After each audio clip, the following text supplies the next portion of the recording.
जय श्रीमन नारायण।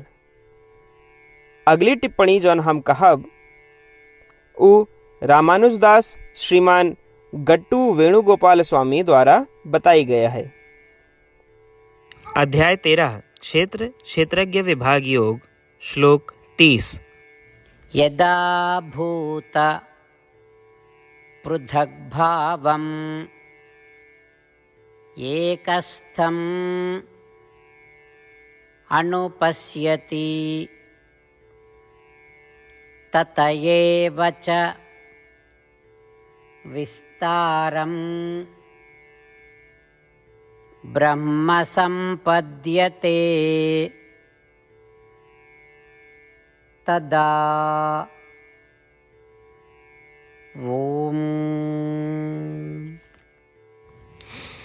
गीताचार्य श्री कृष्ण परमात्मा अर्जुन सहित हम सभी का क्षेत्र क्षेत्रज्ञ विभाग योग के शिक्षा देता है। परमात्मा कहता है, अर्जुन, आत्मा और प्रकृति दो अलग अलग वास्तविकताएं हैं।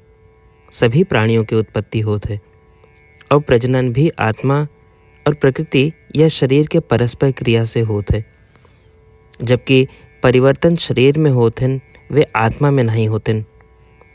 जे लोग इस बात का समझत हैं और ये जानत हैं कि आत्मा के शरीर में होए वाले परिवर्तनों से कोनो लेना देना नहीं है और आत्मा कार्यों के करता नहीं है बल्कि शरीर या प्रकृति करता है, उनका आत्मा के प्राप्ति होए।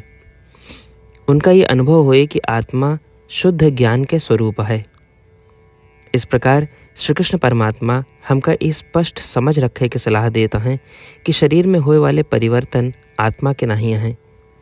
इसलिए आओ हम स्वयं का लगातार ही याद दिलाए कि शरीर में होए वाले परिवर्तन हमारे नहीं हैं और हमका ये लगातार याद रखे कि चाहिए कि शरीर जौन करत है उसके कर्ता हम नहीं ही।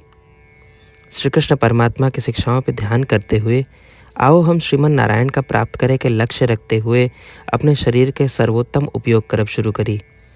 आओ हम श्रीमन नारायण के प्रति समर्पण करें और श्री कृष्ण परमात्मा के शब्दों का श्लोक के रूप में यथावत दोहरावे के प्रयास करें। यदा भूत पृथग्भावम् एकस्थम् अनुपश्यति तत एव च विस्तारं ब्रह्म संपद्यते तदा। श्रीमद् भगवद गीता के पूरा निचोड़ श्री कृष्ण परमात्मा अध्याय 18 के श्लोक 65 से 70 के 8 कर्मों में रख दे हैं। श्री कृष्ण कहन, ये 8 बात मानने वाले पे हमार स्नेह है, ये भक्तन की हम हर प्रकार से सुरक्षा करो। श्री कृष्ण परमात्मा द्वारा कही पूरी श्रीमद् भगवत सुनने के बाद अर्जुन कहन, करिष्ये वचनम तव, माने कृष्ण हम तोहरे कहे अनुसार ही करब।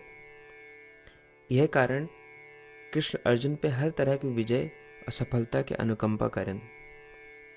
चला हमो परमात्मा के वचन दी कि हम भी ये 8 कर्म करब। ये वचन से बढ़ के कोनो पूजा तप या यज्ञ नहीं बा। हम ये 8 वचन कहब, आप सब जने एक अपने मने और बुद्धि में विचार करें।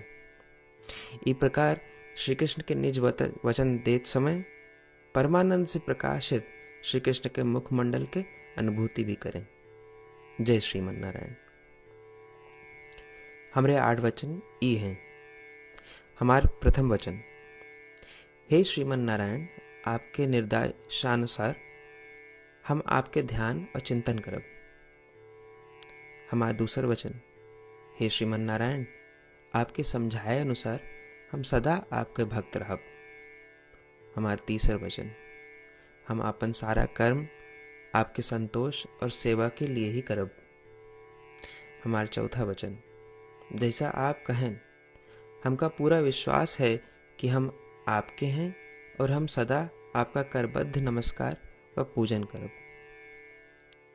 हमारा 5वां वचन, हे श्रीमन नारायण, अध्याय 18 श्लोक 66 में आपके कथन मामेकम शरणम व्रज अनुसार केवल आपकी शरणागत की बात कही बा। श्रीमन नारायण, हम केवल आप एक शरण में आए हैं।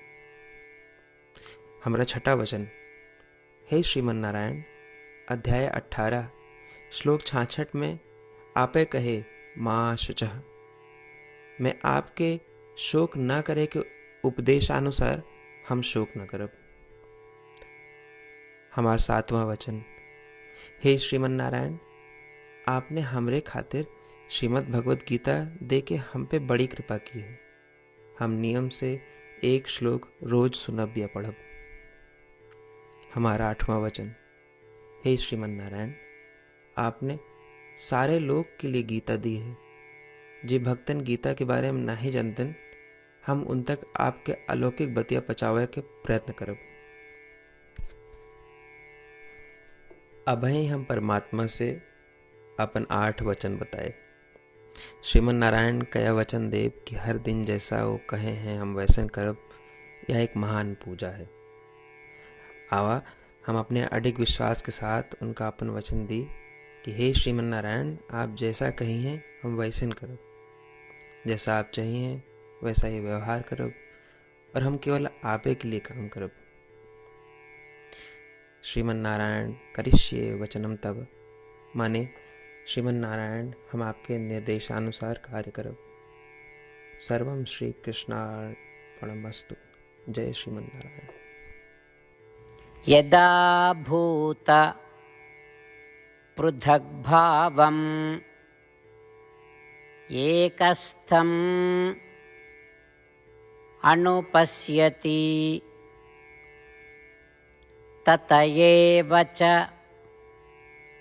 विस्तारं ब्रह्म सम्पद्यते तदा ॐ यदा भूतपृथग्भावम् एकस्थम् अनुपश्यति तत एव च विस्तारं ब्रह्म सम्पद्यते तदा।